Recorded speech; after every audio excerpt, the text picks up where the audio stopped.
What more? I'm You're done. That was quick. That was pretty quick. Don't have any other questions about owls? Did you want to, she said she had other interesting facts. Did you want to tell us some other interesting facts? yes, but other interesting things. You offered it up. Okay, not a problem at all. Where are your ears? On the side of my head. Pretty symmetrically? So if somebody cut your head down the middle, your ears would be on the same side on each head, right? Same place. If you cut an owl's head in the middle, usually they have one ear that's up high and towards the front of their face, and the other ear opening is down low and towards the back. You know why? Take a guess. So they can hear their prey when they're scattering around. So they can hear their prey better, but you know, sound moves through the air with waves, okay? The sound waves hit those facial discs and then travel back to the ears. And it's a split-second difference between this ear and this ear. You or I would not notice it, but owls' ears are programmed so that they can hear it, which I think is just quite cool. If you ever look, I have an owl skull here. So you can see how much of the skull itself is the eye. See?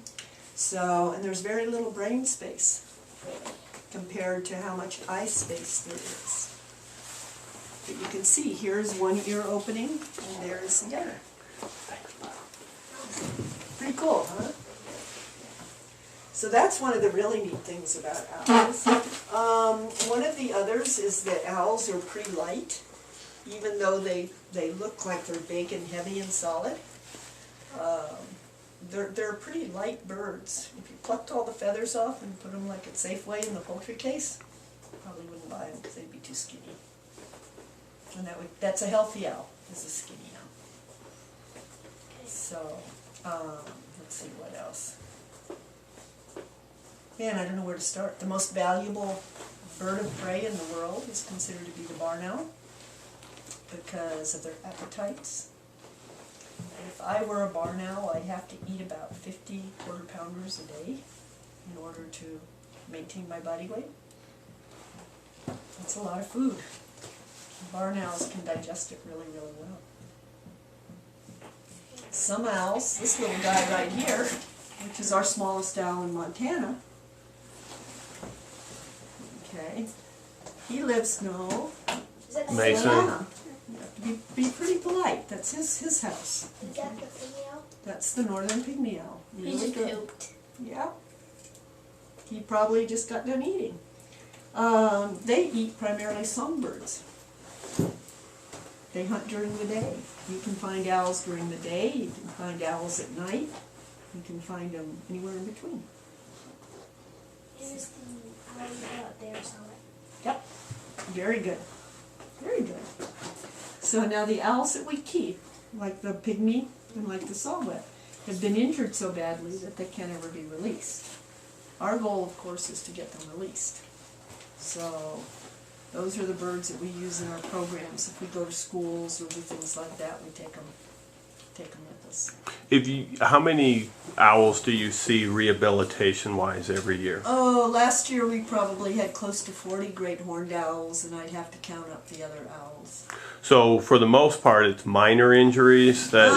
No, it's quite a bit of fairly traumatic injuries. You know, they fly into vehicles or get struck by vehicles, and of course they have hollow bones like all birds, so they're pretty fragile. We get a lot of owls that have pesticide poisoning. We have a fair amount of owls that are gunshot. You know, some of the farmers and the ranchers are a little less than kind towards them. It is illegal to shoot an owl on a federal basis, not just a state basis. We see young owls every spring. Owls aren't, some of them are very good parents. Some species of owls you never see young. Other species of owls you see young every year. So some are really good parents, some aren't quite such good parents. Are they abandoned or pushed out of the nest by some of the older ones? Sometimes they fall out of the nest, get pushed out of the nest. Sometimes with storms, they get blown out of the nest or the tree comes down that they're nesting in. Owls don't make their own nests. You know, they're not really equipped to make their own nests. So they have to pretty much depend on somebody else's nest. Great horned owls are one of the leading causes of bald eagle nesting failure, because what they'll do is they'll just push the bald eagles out, eat the chicks, and take over the nest. So